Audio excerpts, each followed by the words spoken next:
Good morning, and we are looking at Luke 23:39 through 43, and this is where Jesus saves the repentant criminal.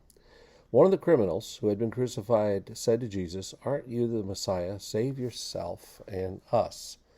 One of the criminals crucified with Jesus joined in the mockery and scorn, and he reasoned that if Jesus were the Messiah, he should save those being crucified.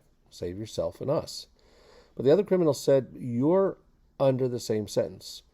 Don't you fear God? We're getting what we deserve for our actions, but this man has done nothing wrong." Then he said to Jesus, "Remember me when you come into your kingdom."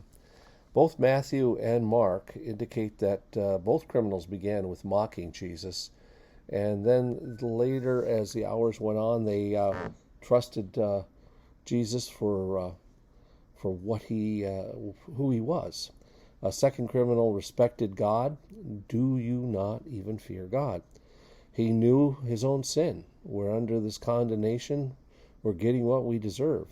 He knew Jesus. This man has done nothing wrong.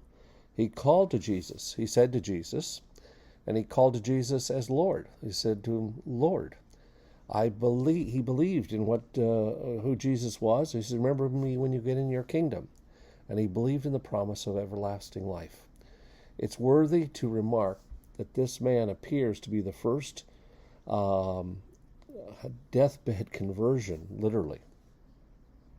I assure you, today you'll be with me in paradise. Here's a remarkable thing about this conversion. We'll talk about last minute.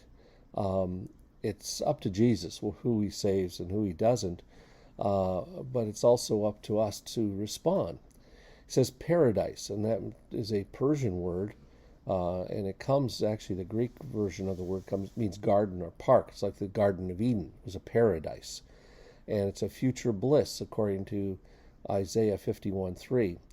The present passage represents a state of just bliss that you go to directly after death. And 2 Corinthians 12:2 through 4 is interesting. It says, Paul writes, "I know a man in Christ who for 14 years ago was caught up into the third heaven.